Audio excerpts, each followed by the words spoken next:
I'm heading into my 6th season covering the team. I think this is as much talent as they've had at defensive end in that time frame. Today's Friday, July 13th. This is the Cowboys Beat on CLNS Media. I'm Ari Temkin. We are now, on this day, officially 2 weeks away from the start of training camp. The Cowboys' first practice in Oxnard, California is 2 weeks from today, July 27th, in Oxnard, California. We are almost there, folks. And the biggest storyline seemingly for the Dallas Cowboys as they head to Oxnard, California in just a couple of weeks is really about a player who's not even going to be there, not even going to be with the team unless something happens over the next couple of weeks. And that's Earl Thomas.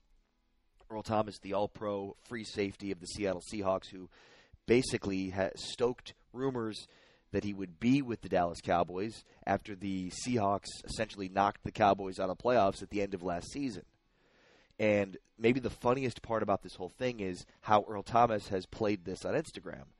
Now, you may or may not be familiar with this, but essentially Earl Thomas, over the course of the offseason, has had numerous sort of coded Instagram posts about potentially leaving Seattle. Even recently, Cowboys fans noticed that he posted a video of himself, a clip of him making a tackle against the Packers last season, and then somebody commented on the video that we want you to join the Cowboys, and then he commented something about America's team, straight truth. And so it's just amazing how little social media posts by athletes can be coded and decoded and taken to mean so many different things. It's you almost think if I'm Earl Thomas, I'm almost trying to do some of these things just for the sake of having people go crazy over them without even having any sort of motive whatsoever towards it.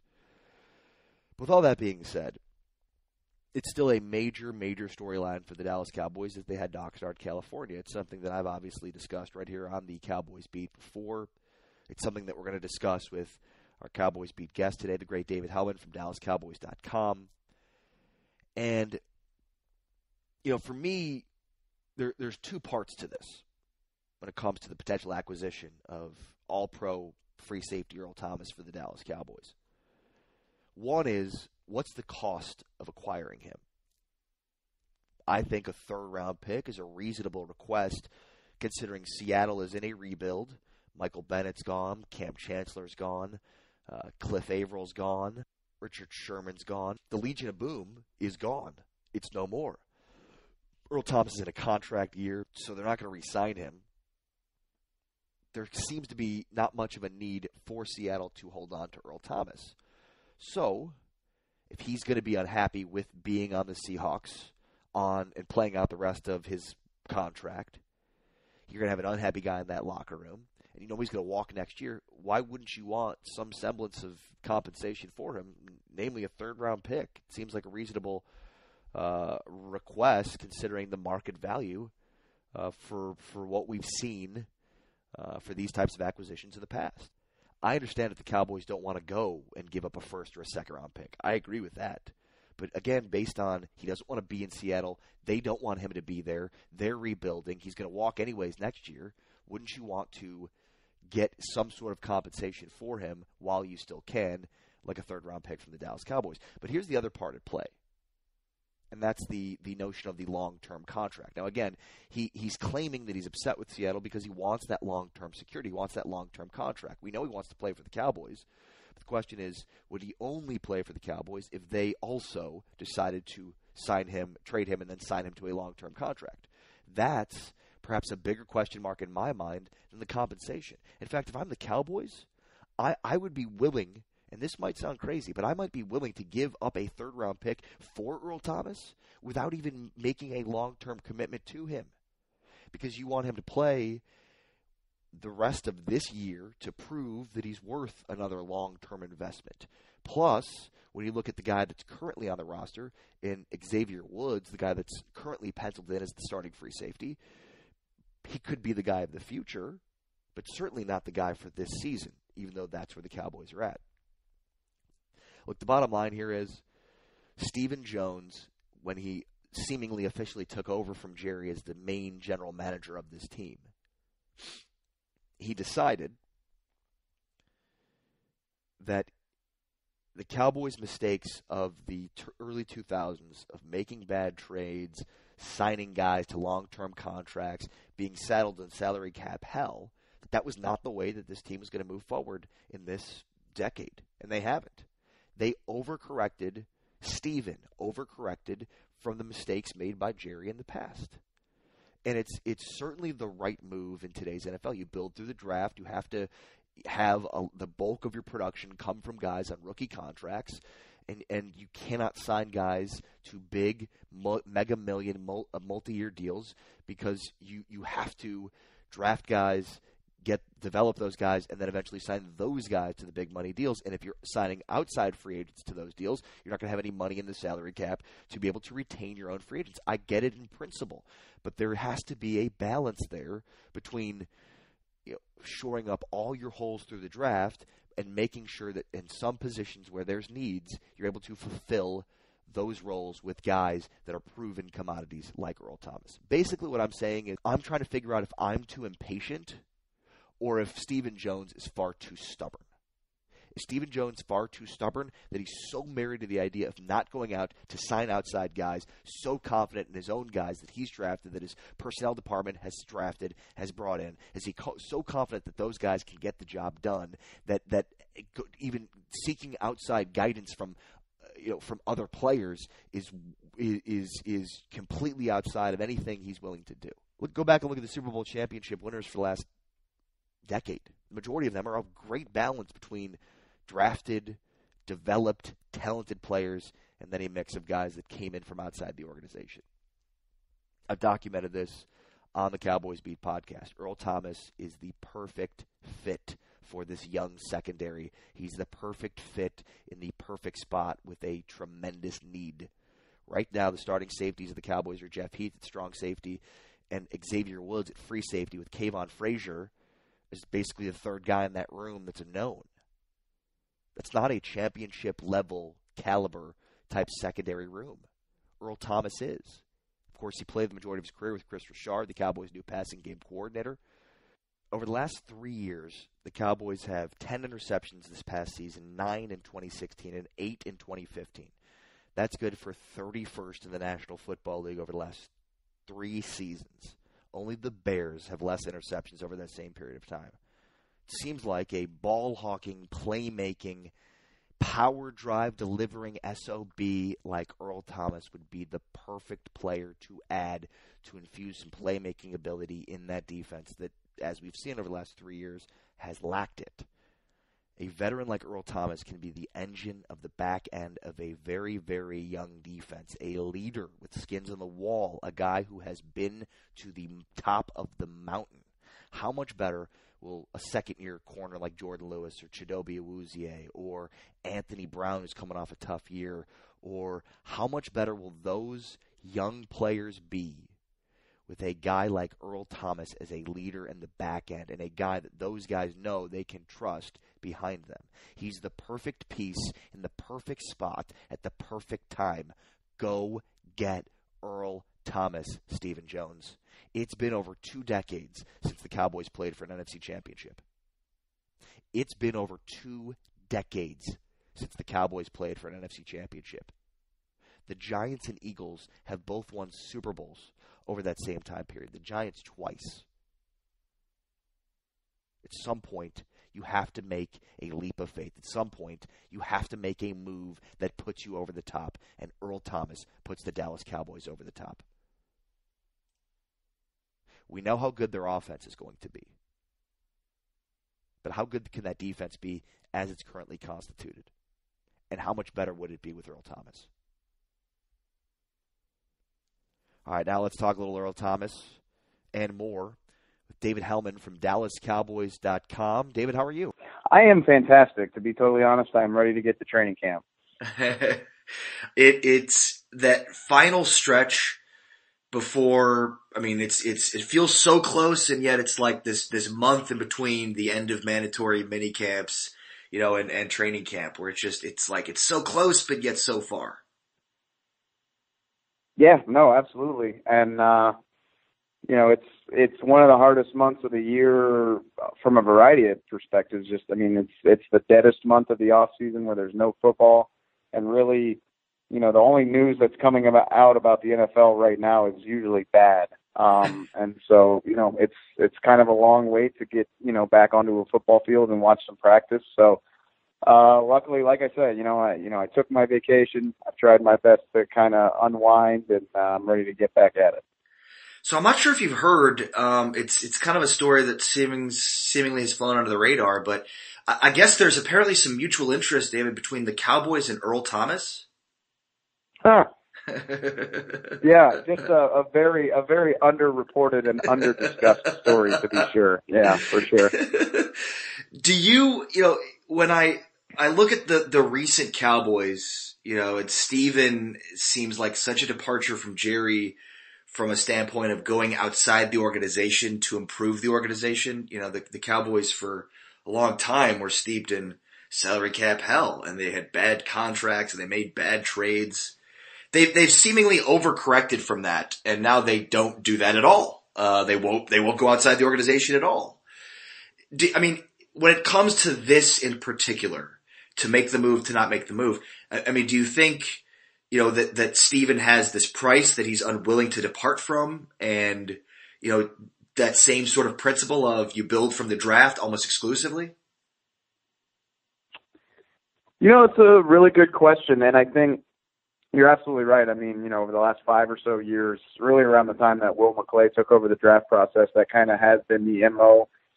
You've seen the Cowboys, they've traded for players, they've signed free agents, but it's always on a team-friendly type of price.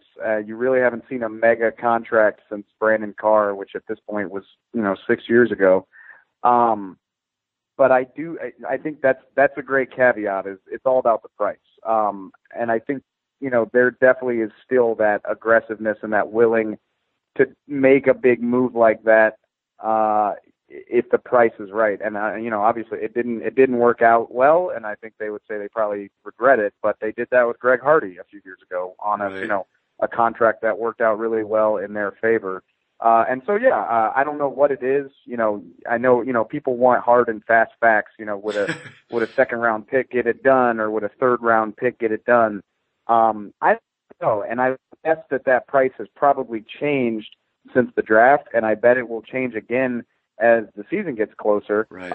But if the Cowboys think that get that thing done for a price that's not going to cripple them, I do think they would do it.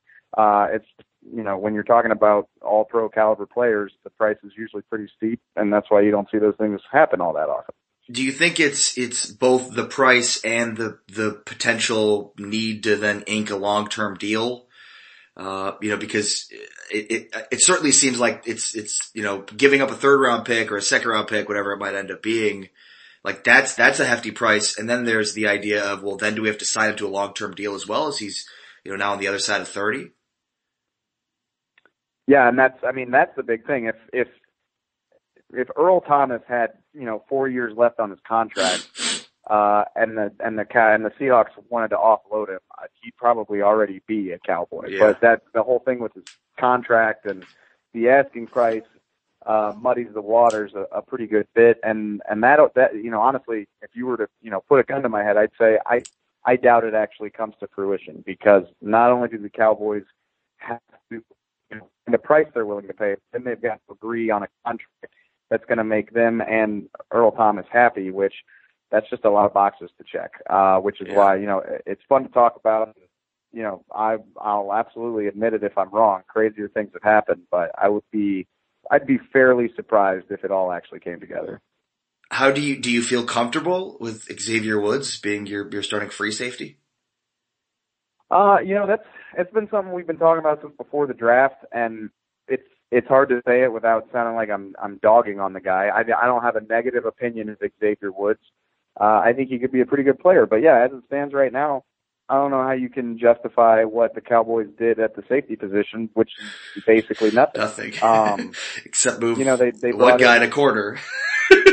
Right, yeah, except take one of your most experienced starters away from the position. Right. Front office people who know way more about scheme than me will tell you that the free agents that are currently on the market, like Trey Boston and Kenny Vaccaro, don't fit what they're trying to do. They famously weren't overly interested in Tyrann Mathieu when he became available before Houston signed him.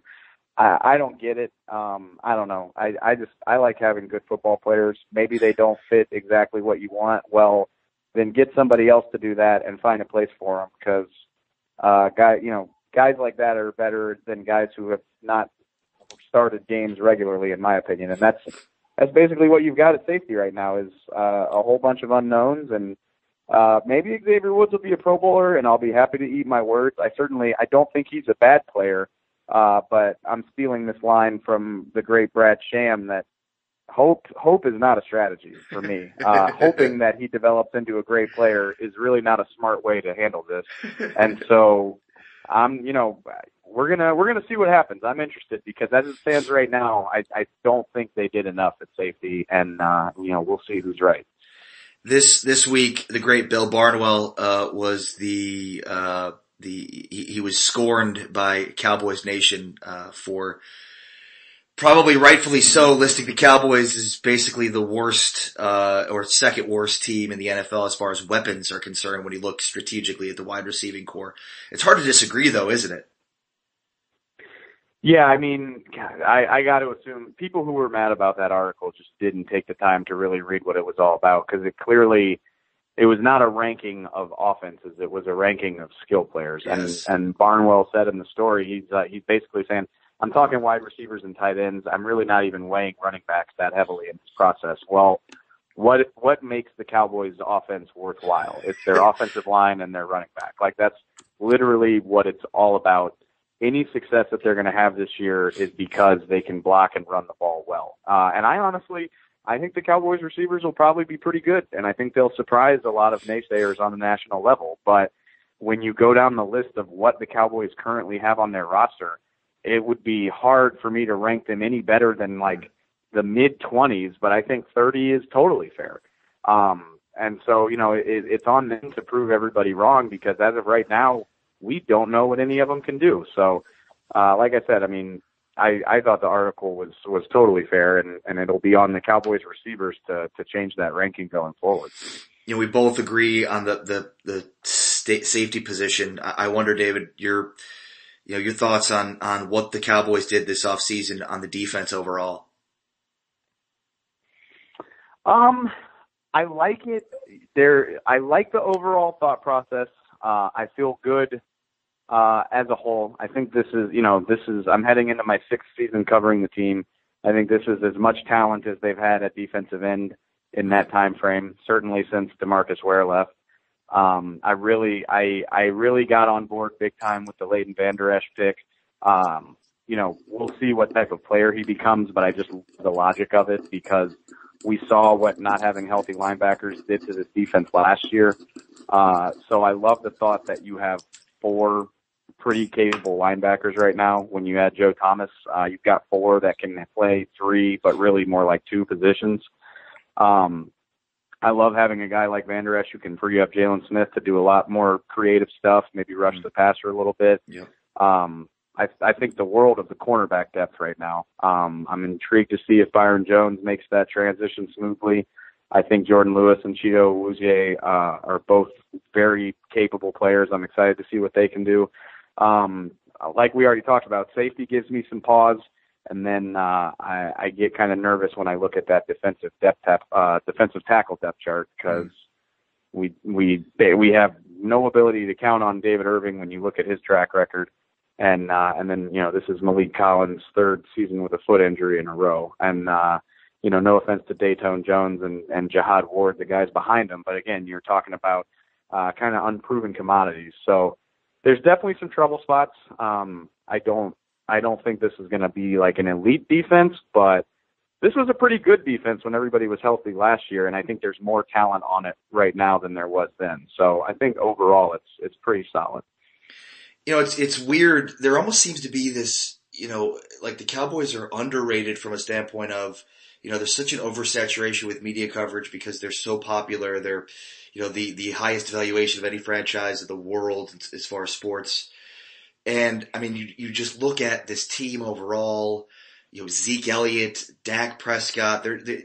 I don't. Do you think I'm off base a little bit here when I look at they're underrated? I mean, Dak Prescott wasn't in the NFL's top 100 list. Okay, that's fine. Travis Frederick wasn't in the NFL's top 100 list. Like that's crazy to me. Is there a center in football that's better than Travis Frederick? Yeah, that was particularly egregious. And then, I mean, a list, Zach Martin, I think, was 71. The fact that he's not in the top 20 or so, I thought was ridiculous. Was Carson Wentz I two? Your point, I don't two remember, or four? honestly, I think that he was ahead of Drew that Brees. List is the dumbest thing. I think that list is the dumbest thing that happens in football on a yearly basis. It is. I have the privilege of being in NFL locker rooms on a daily basis. I've seen the way that those lists get voted on. I've seen how seriously / not seriously the players that vote on them take it. So I don't care. But, I mean, I get your point. I mean, the Cowboys are always going to be oversaturated. That's just the nature of the beast. It's the most popular football team in the world. And so it's hard to say that they're underrated because they are so constantly talked about. But I do think the talent on this team is probably a little bit better than your average NFL fan thinks. I know the receivers are unproven. I know that the defense doesn't really have any stars. I mean, I don't even know that you would qualify Sean Lee as a star, just because injuries have robbed him of so much of his career. Yeah. So, I look at it in that regard, and they do feel a little bit underrated just because I think the national consensus is that this is a mediocre to below average team. And I think if you go up and down the roster, it's much better than that. I mean, the NFC is loaded, and it's going to be a tough task for this team to get into the playoffs. But I would be shocked if they're not right there in the mix. I think they get a little bit undersold just based on the number of unknown commodities. I guess my supposition is there's an oversaturated amount of content, so there almost is this general fatigue with it, which in turn creates this level of being underrated. If that makes sense. Yeah, absolutely. And I mean, I get it. And hey, I did not grow up a Cowboys fan. I never identified as a Cowboys fan. I came to Dallas from outside the Dallas market, so I understand the concept of Cowboy fatigue.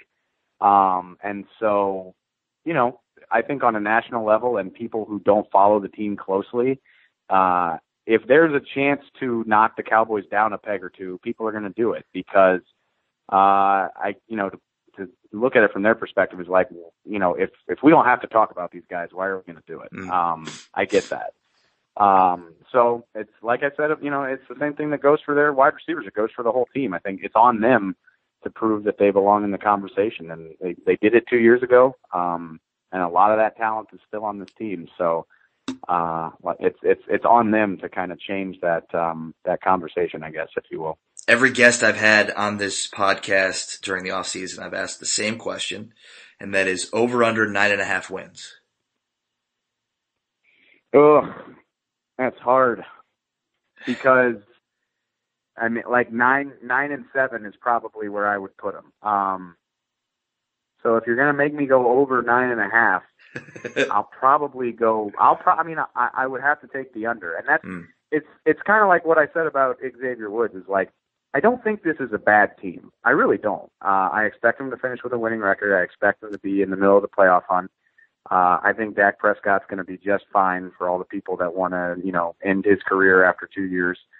But there's just enough unknown, whether it's the receivers, whether it's, can Sean Lee and Tyron Smith stay healthy?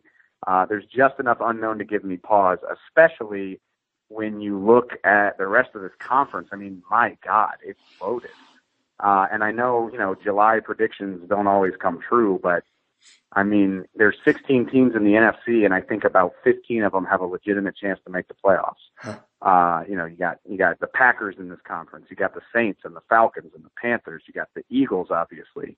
The Minnesota Vikings are probably the most complete team on paper in the entire NFL. So, you start doing the math and you kind of run out of playoff spots after a while. And obviously, I know you got to play the games, and that's why we're going to training camp and all that good stuff. But it's going to be an uphill challenge for them. And if they can get into the playoffs against this caliber competition. They're going to definitely deserve it. David Helman from DallasCowboys.com. Go check out all the great work he does, the podcasts, the written form, the video. It's all there, and it's all fantastic. Appreciate your time, man. Take care. Hey, anytime, man. Really appreciate you having me. Thanks again to the great David Helman from DallasCowboys.com for joining us. Now it's time to continue our series where we are looking at each positional group for the Dallas Cowboys, and we're going to round out the defense. We've already taken a look at the defensive line. We've already taken a look at the linebacking core. Today we're going to focus on the secondary.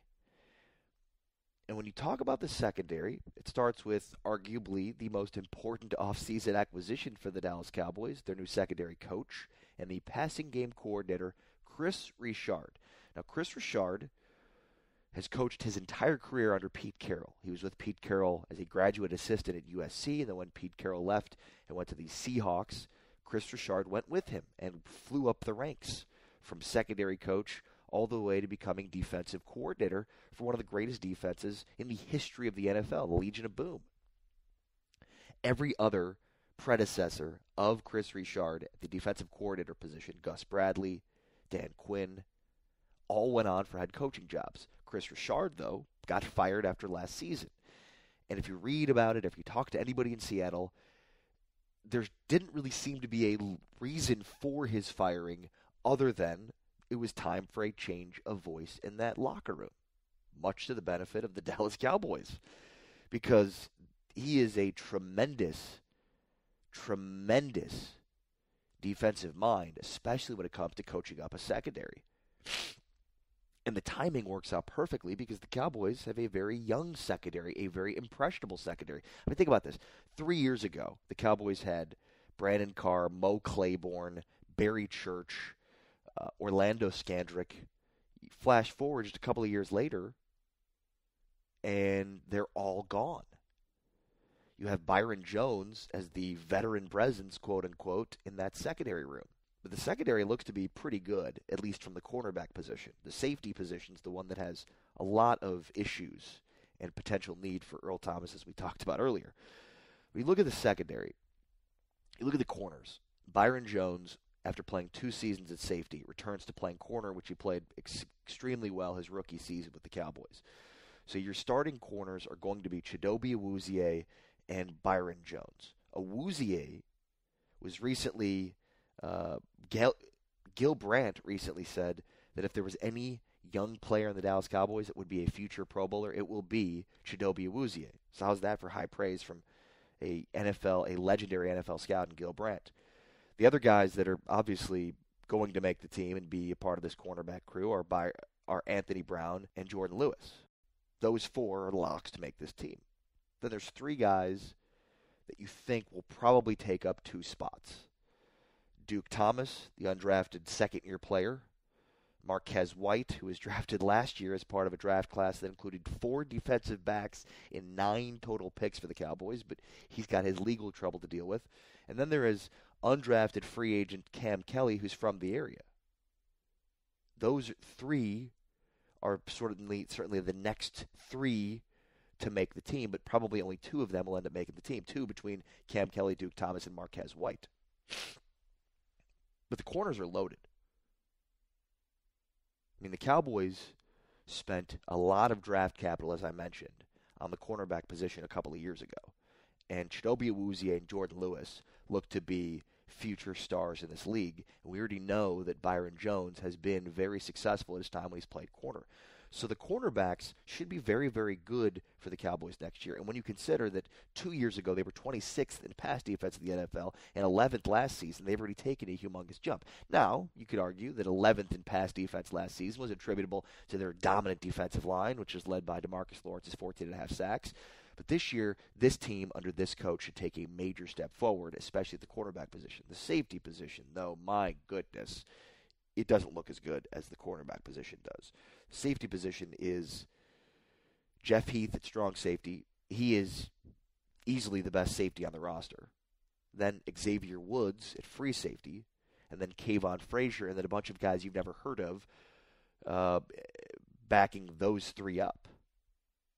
I assume this team will carry 4 safeties. And I assume that fourth safety will be Earl Thomas. Don't let me down, Stephen Jones. All right, everybody, thank you for listening. Thank you for checking out the podcast again this week. Make sure to hit that subscribe button and make sure to rate the podcast as well. Rating helps everybody out. It'll help more people find the podcast. No matter where you're listening to this, thank you for doing so along the CLNS Media Network, whether you're listening on Stitcher, on iTunes, or on the CLNS Media app. I'm Ari Temkin. Make sure you're following me on Twitter at Ari Sports, A-R-I Sports. And you can always check me out. I stream every single day, a live stream every day, Monday through Friday at 12 o'clock Central on Phantom. That's facebook.com/Watch Phantom, Phantom. Till next Friday, I'm out. Peace.